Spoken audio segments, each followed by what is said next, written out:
No, it's kind of hard for me to wrap my head around because I'm so focused and so competitive, and I love the game. I love playing. I love being in front of the fans. But over the course of probably the last 2.5 years, it's all kind of changed where, it's hard to get a ticket whether we're at home or whether we're on the road. After her Time magazine interview went live, the backlash came pouring in, with critics attacking every word Caitlin Clark said. But here's the twist: instead of backing down, Clark stood her ground. What followed was a wave of support from some of the most legendary figures in sports: LeBron, Serena, MJ. They all came out swinging to defend her. It was like the sports world's version of the Avengers assembling, and trust me, they were not here for the nonsense. And I feel like you have had to answer more questions than anybody about the intersectionality of race and gender and sexuality in sport. Caitlin Clark found herself at the center of a media firestorm, but it wasn't because of her record-breaking performances or her signature three-point shots. No, it was because she had the audacity to be competitive, a crime, apparently, when you're a woman. The backlash was as swift as it was ridiculous, with critics scrambling to label her a villain simply for doing what athletes do best: competing with passion. I'm so focused and so competitive, and I love the game. I love playing. I love being in front of the fans. But over the course of probably the last 2.5 years, it's all kind of changed where, it's hard to get a ticket whether we're at home or whether we're on the road. And just when the noise from her critics reached a fever pitch, Caitlin Clark did what she does best: she took control of the narrative. In a bold and groundbreaking interview with Time magazine, where she was named Athlete of the Year for 2024, she dropped a truth bomb that sent the media and the world into a frenzy. Feels the need to acknowledge her white privilege. Basically, she's sorry she's white. She feels really bad about it, though, so you should give her a pass. In a world where accountability is often ignored, Caitlin Clark dared to admit that her success wasn't just about her relentless work ethic. It was also shaped by the privileges she was born with. And if you think that was the end of it, buckle up, because Clark wasn't stopping there. Favorite player was Maya Moore. I know what this league was about. And like I said, it's only been around 25 plus years. So I know there's been so many amazing Black women that have been in this league, and continuing to uplift them, I think, is very important. Clark used her platform to shine a light on others. She acknowledged the foundational role that Black athletes like Maya Moore played in shaping the WNBA, highlighting how their contributions were instrumental in getting the league to where it is today. Things stemming from Caitlin Clark's Time magazine interview, I could have never guessed that interview would stir up so much controversy. And the world, well, they didn't quite know what to do with her. Some saw her words as a breath of fresh air, an athlete who wasn't afraid to tackle the tough issues head on. Others, however, weren't ready for this conversation and lashed out. The players of the WNBA can't fucking stand her. Why? Because she's white. It's abject, absolute racism. The WNBA is in full meltdown mode after Caitlin Clark dropped truth bombs that exposed everything wrong with the league. Caitlin, known for speaking only when it truly matters, let loose in her latest interview, pulling no punches about the ridiculous injustices she's faced. From the unchecked physicality on the court to the blatant neglect by the league, she didn't hold back. Her raw honesty has shone a light on the issues that have been swept under the rug for far too long. She admitted it here that it was so much harder going to the WNBA, but also that she was able to rise to the occasion and become a better player.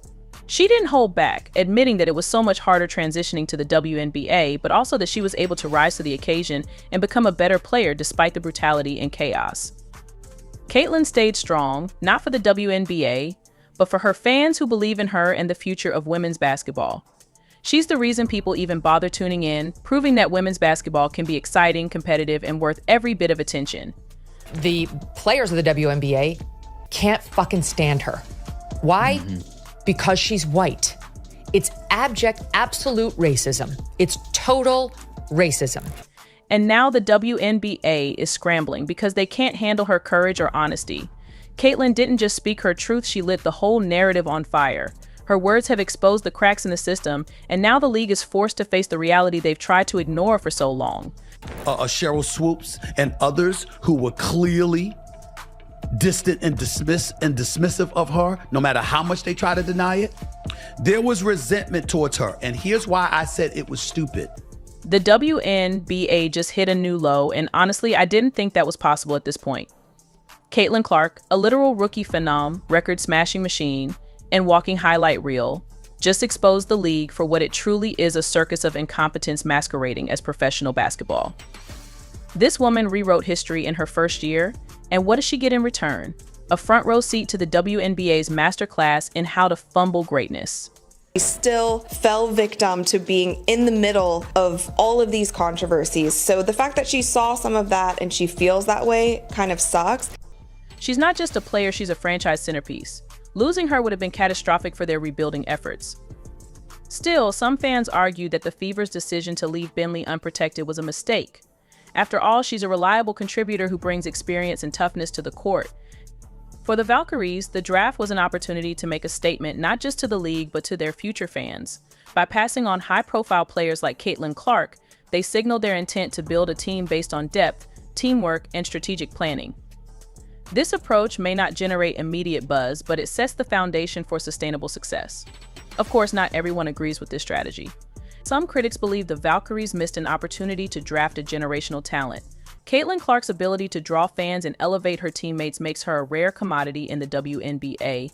Passing on her might be seen as a gamble, especially for a new team looking to establish itself in a competitive league. Still, there's a case to be made for the Valkyries' decision. Building a successful franchise takes time and careful planning. While star players like Caitlin Clark can be game changers, they also come with challenges both on and off the court. For the Valkyries, the expansion draft wasn't just about acquiring talent, it was about laying the groundwork for a team that can compete at the highest level. What's next? As the Valkyries prepare for their inaugural season, all eyes will be on their roster.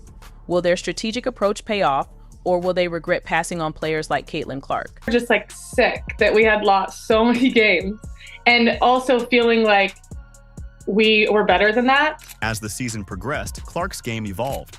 She studied defensive strategies and adjusted her play style, outsmarting even the most experienced defenders. Her teammates and her coach, Christy Sides, also adjusted to the once-in-a-generation play style of Clark. Some would even say Sides just let Clark run the show. Her hard work paid off.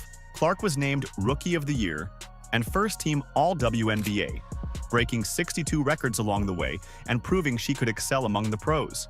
She had faced the fire and emerged stronger, more skilled, and more determined than ever. But while Clark was making waves on the court, her team was facing struggles of its own. The Indiana Fever's journey was about to take an unexpected turn, one that would test Clark's resolve and shape the future of the franchise. Now, obviously, I don't think Caitlin Clark had anything to do with Christy Sides' firing.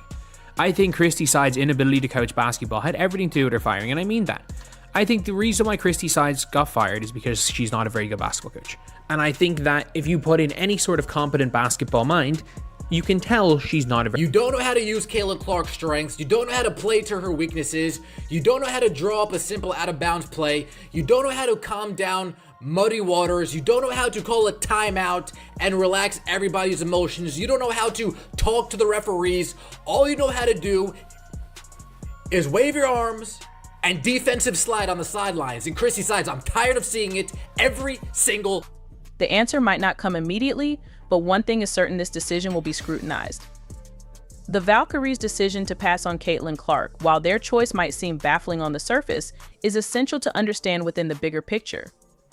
How does this decision impact the future of the Valkyries and Caitlin Clark's role with the Indiana Fever? First, let's revisit the idea of building a team from scratch. When you're starting a new franchise, there's an undeniable pressure to make a splash. A player like Caitlin Clark would have undoubtedly grabbed headlines and put fans in seats. However, a franchise's success isn't measured by hype alone, it's about winning games and developing a sustainable culture. The Valkyries seem to have prioritized balance over star power.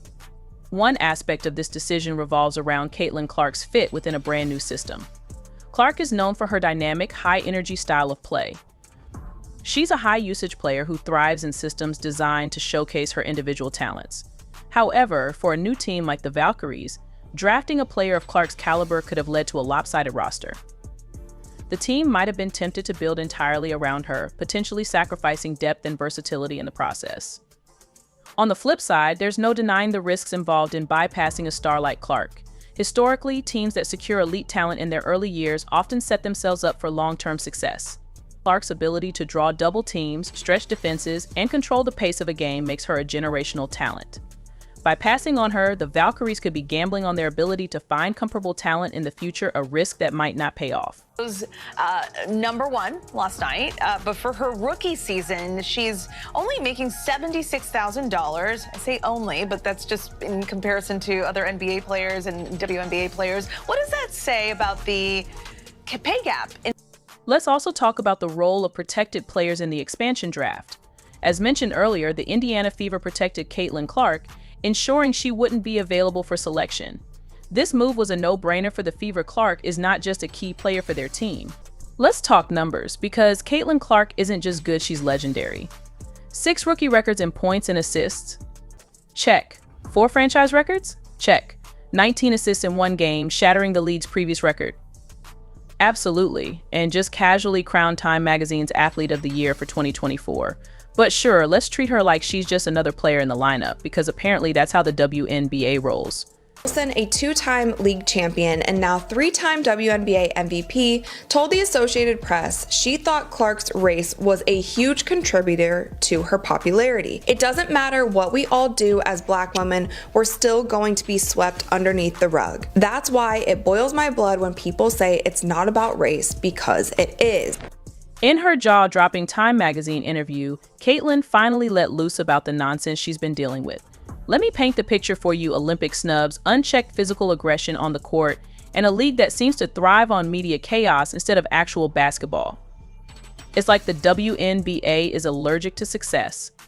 Instead of protecting and promoting their rising stars, they're out here handing them Target practice jerseys and saying good luck. Creating a more balanced roster that could develop into a cohesive team capable of competing on all fronts without relying too heavily on any single player. From the Atlanta Dream, the Golden State Valkyries select center Ileana Rupert. Another layer to this decision is the Valkyries' emphasis on defense and versatility. Players like Bentley, Alana Rurt, and Monique Billings offer flexibility in multiple positions, allowing the team to adapt to different matchups. Drafting Clark, while enticing, might have limited their ability to assemble a well-rounded roster. But let's not overlook the Fever's role in all of this. As part of the expansion draft rules, teams were allowed to protect certain players. Unsurprisingly, the Fever chose to protect Caitlin Clark, effectively taking her off the table for the Valkyries. However, this decision came at a cost, leaving players like Bentley unprotected.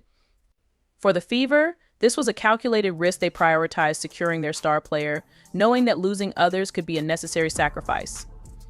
While accepting the potential loss of valuable role players, the decision to protect Clark also reflects her importance to the Fever's future. I make her a key asset for any team, especially one looking to build a solid foundation. Tammy Bentley's experience and defensive prowess bring a stability that is often undervalued, particularly for a new franchise like the Valkyries. While her stats may not make headlines, her leadership on and off the court, particularly in high-pressure situations, could prove to be invaluable in helping the team develop its identity and culture. The Fever's decision to protect Caitlin Clark, while understandable from a franchise perspective, left them vulnerable in other areas, allowing the Valkyries to capitalize on this by selecting Bentley.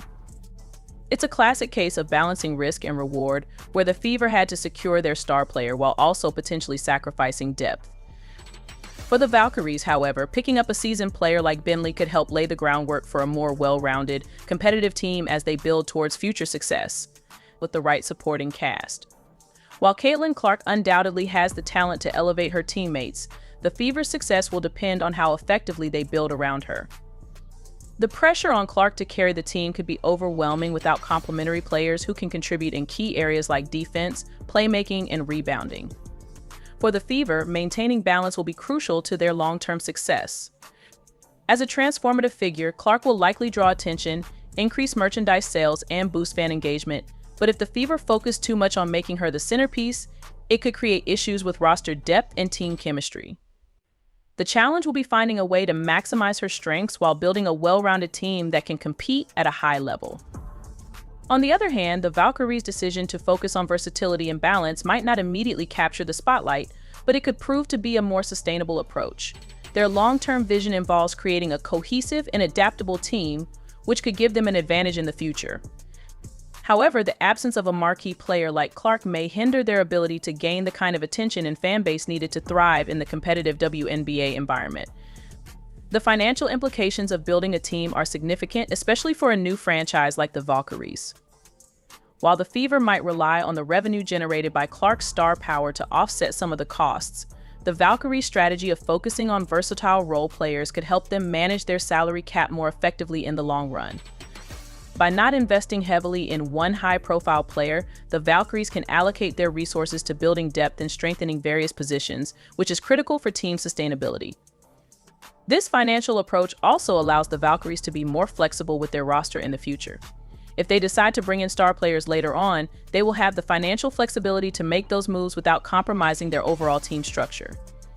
By contrast, the Fever may face challenges down the line if they place too much emphasis on Clark's individual performance and star power, potentially limiting their ability to balance the roster with other key pieces. Ultimately, the Valkyries' decision to build a balanced team may take time to show results, but it could provide them with a solid foundation for the future. On the other hand, the Fever's reliance on Clark's star power might give them immediate visibility, but could pose risks if the team fails to complement her strengths with a well-rounded roster. Clark's pulling in more than some top NBA rookies. Now, word on the street is that Caitlin Clark basically made around $11 million for the year of 2024. Can you believe that the girl everyone thinks is getting shortchanged is actually out earning some of the guys? And team chemistry over individual stardom, the Valkyries are betting on long-term success rather than instant gratification. By focusing on building a well-rounded roster, they aim to create a cohesive unit that can adapt to various challenges and styles of play. This approach may not bring immediate fan excitement or the marketability boost that a player like Caitlin Clark could offer, but it sets a strong foundation for future growth. While Clark's marketability and ability to drive revenue are undeniable, the Valkyries' decision to avoid the financial strain of building around a single superstar could ultimately allow them to create a more sustainable team. Managing the contract of a star player like Clark, especially for a new team, could have been a financial burden, potentially limiting their ability to fill out the roster with the necessary depth. The team's emphasis on chemistry and culture is also an important factor. Building a team that works well together and buys into a collective vision can be just as important, if not more so, than having a single standout player. By focusing on versatility and creating a culture of teamwork, the Valkyries are laying the groundwork for a franchise that can grow organically and compete for years to come. This decision, though it might not yield instant results, reflects a thoughtful approach to team building that could pay off in the future. Different strategies for building a franchise in the WNBA. The Valkyries have chosen to prioritize defense, depth, and adaptability, constructing a team that can compete through balance and versatility. While this approach could lead to steady growth and long-term success, the absence of a marquee player like Caitlin Clark could present challenges, particularly in terms of attracting fans and building excitement around the franchise in its early years. On the other hand, the Indiana Fever's decision to protect Clark underscores her importance not only as a player but as the face of their franchise. The Fever are betting on Clark's star power to propel them through their rebuilding phase, believing her individual brilliance will help drive the team forward. While losing valuable role players like Tammy Bentley may hurt them in the short term, the Fever are placing their faith in Clark's ability to elevate the team both on and off the court. Ultimately, the Valkyries' choice and the Fever's decision highlight the different paths franchises can take, one focused on sustainable, balanced growth and the other on leveraging star power for immediate impact. Time will tell which strategy proves to be more effective in building a competitive and successful franchise. The average ticket price has gone up, say roughly $100. So that right there is looking at $1 million per game. And so if you take that times 14 home games, that's $14 million. So you might be wondering how she's doing it well. Clark's not just thinking about next season or even the next 5 years. She's playing the long game, setting herself up as a brand that goes way beyond basketball, those speaking gigs at Nike. Deal, they're just the beginning. They did release a list of the top earning female athletes, and Caitlin Clark is 10 at 11.1 million. Clark's success isn't just about her, it's forcing the entire sports world to rethink how they value women athletes. The WNBA sponsors even entire cities. They're all scrambling to keep up with the Clark effect. So what's next? That's the $1 million question. Because at this point, it's not about whether Clark's getting paid enough it's about. Whether the rest of the world can keep up with her, one thing's for sure, we're watching history in the making, and Clark's just getting started. A few months ago, and it's going to continue to grow and grow and grow. I would be shocked if it's under 15 million. And the fact is, if she didn't get screwed by Nike and got what she was realistically worth, which is probably the 10 mil a year, that could be closer to 20 mil. Of being the face of the franchise will be under constant scrutiny. As the Fever's centerpiece, Clark will need to not only deliver standout performances on the court, but also embrace the leadership role required to elevate the entire team. The pressure to succeed will be immense, and her ability to carry the load and foster team chemistry will be key to the Fever's success. For the Valkyries, the challenge lies in proving that a roster built on versatility, depth, and balance can thrive in a league where star power often dominates. Players like Tammy Fagbennell, Monique Billings, and Alana Wirt will need to step up and play pivotal roles, showing that the collective strength of the team can overcome the absence of a marquee player.